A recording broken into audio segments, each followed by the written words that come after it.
கூட ஆள்லாம் வச்சுருக்கேனுங்க. கோயிலுக்கு பூஜைக்கு எனக்கு ஹெல்ப்புக்கு நான் ஆள் வச்சுருக்கேன். நீங்கள் யாரை கூப்பிட்டு வந்தீங்கன்னு கேட்குறீங்க. எனக்கு ஹெல்ப்புக்கு என் மச்சனே வருவேன். சரிங்களா? நீங்கள் யாரை கோயிலை கட்டினது உருவாக்குனது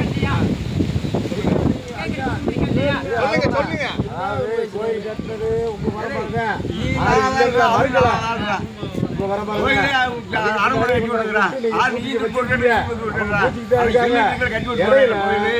ஆரம்ப காலத்து கோயில்னால பார்க்க தவறினதுனால அறநிலையத்துல எடுத்துக்கிட்டாங்க. அவங்க வந்து பராமரிச்சுருக்காங்க. இப்ப இல்லைங்க.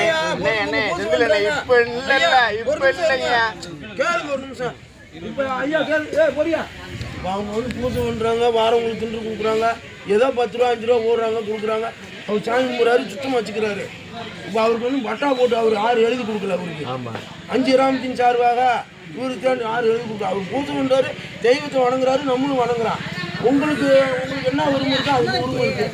நீங்கள் அந்த காலத்தில் கட்டி விட்டீங்க வச்சிங்க இல்லைன்னு ஆள் சொல்லல. இப்போ இந்த கோயில் வந்து கவர்மெண்ட் கோயில், நம்ம கோயில் கிடையாது. நாம் இன்னும் 5 கிராமத்து கோயில் நம்ம கும்பிட்டுலாம் போகலாம் வரலாம். இந்த செங்கல் வந்து கவர்மெண்ட் செங்கல், இது எடுக்கணும்னா அவனை கேட்காம எடுத்தோம்னா நம்ம தான் ஜெயிலுக்கு போகணும். அதை யோசனை பண்ணிக்கிங்க. அதனால நம்ம எதாக இருந்தாலும் இன்னொரு விஷயம், அறநிலையத்துக்கு விட்டுக்கூடாதுல. 7 கிராமத்துக்கு பாத்தியா நீங்க விட்டீங்க, அறநிலையத்துக்கு விட்டீங்க. அன்னைக்கு விட்டுருக்கூடாதுல அறநிலையத்துக்கு விட்டுட்டீங்கன்னா பராமரிப்பு இல்லாம கிடந்திருக்கு. யாரு என்னன்னு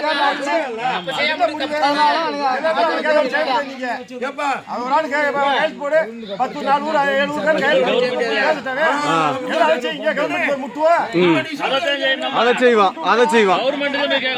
கவர்மெண்ட் போய் கேட்கணும்.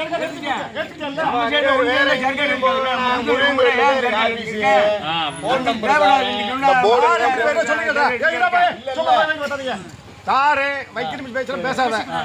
உனக்கு எப்படின்னா ஊருக்கு 4 பேர் வரேன், கூப்பிட்டுக்க 4 பேர் எல்லா பேரும் கேட்டு போவோம். அறுநூத்தி போய் பேசுவோம். இந்த மாதிரி இருக்கு, இந்த இதுக்கு நடக்குது, என்ன செஞ்சுதாருங்களா தள்ளியா இல்லை நாங்க செய்வோம். என்னைக்கு வரீங்க? எப்போ என்னைக்கு